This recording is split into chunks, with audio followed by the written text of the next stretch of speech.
And so this is the world that you're in. You're somewhere, because you have to be somewhere. Now, you might not know where that is, which means that the somewhere that you are is chaotic, in which case you need to go over your past in great detail and figure out where you are. It's like you're lost, right? You're lost, and the problem with being lost is when you're lost, you don't know where to go, and the problem with not knowing where to go is there's a million places that you could go, and a million places is too many places for you to go without dying. So being lost is not good. So you need to know where you are. One of the things that we built online, my partners and I, is this program called Past Authoring that helps people lay out the narrative of their past, to identify, to break their life down into 6 stages, epochs we call them, and then to identify the emotionally significant moments in each epoch and to write them out. What happened negatively, what happened positively, what the consequences were, what you derived from it, perhaps what you could have done differently, perhaps what you learned from it, all of that, so that you can narrow in, zero in on determining precisely where it is that you are right now. And people are often loath to do that because they actually don't want to know, because they'd rather be spread out in a sort of half-blind manner in the fog, hoping that the place that they're at is better than it really is, and deluding themselves by remaining vague, than to figure out, I'm right here, right now, with these specific problems.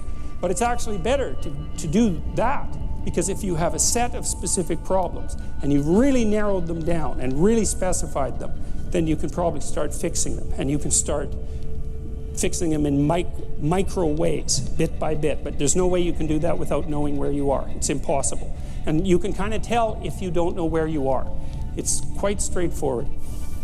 If you are haunted by reveries of the past, for events that are older than approximately 18 months, if they continue to come up in your mind over and over, in your dreams over and over, you haven't extracted the world out from your past experiences. The potential is still trapped in the past. And to confront the potential means to confront the dragon of the past. And of course, that's terrifying, and it can seriously be terrifying. So for example, maybe you're vague and ill-formed and ill-defined because you were abused very badly when you were a child, 4 years old, something like that. And maybe you were abused by a family member, because that's generally who does the abusing. And so that just makes it worse. And then what that means is that you've had an implicit encounter with malevolent evil.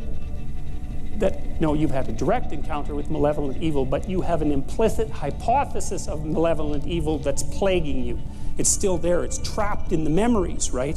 It's trapped in the representational structure. And as an adult, you're now faced with the necessity of articulating that fully before you have any chance whatsoever of freeing yourself from it. And so that's no joke. Lots of times people have to go into the past. That's what the psychoanalysts do, and say, look, here is something came along and just bloody well knocked me over. And it isn't even that I repressed it, which I think was, well, we won't talk about Freud's errors because Freud was a genius, so we'll just leave him alone. But sometimes it's not repression, it's just that terrible things happen to people at such a young age that there isn't a bloody chance in hell that they can figure out why they happened or what to do with them or what they mean. And then you can carry that with you, and you carry it with you. It's like your body encounters the world in stages, and it happens very rapidly. Well, it can extend over years, but the initial stages happen very rapidly. So, for example, if you're walking down the road and you hear a loud noise behind you, it'll go like this. That's a predator defense response, by the way. You crouch down, and that's to stop something from jumping on your back and getting at your neck too easily. That's like a few hundred milliseconds. It's really fast, or even faster than that. And it better be, because something like a snake, we'll say, can nail you just right now, so you better be fast. But it's low resolution. It's like danger snake, something like that, or danger predatory cat. It's that fast.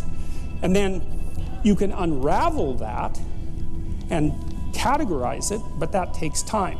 You do that with emotion, and then you do it with cognition, and you can do that with long-term thinking, because maybe you've encountered someone specifically malevolent and predatory at work.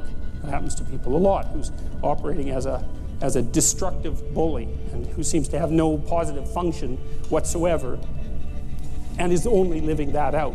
And then you don't know what to do about it. So you're in prey mode, I don't mean this kind of mode, although that would help too. But I mean, you're acting like a prey animal, and then you have this terribly complex thing to decompose, which is, what the hell's up with this person? Why are they making my life miserable? What is it about me that allows them to make my life miserable? That's a nasty little road to walk down, and you're stuck with having to decompose it. Maybe you can't. Maybe formulating an explicit philosophy of good and evil to deal with something malevolent in your environment actually just happens to be beyond you. And that could easily be. It's certainly the case for people who are young, and it's the case for plenty of adults as well.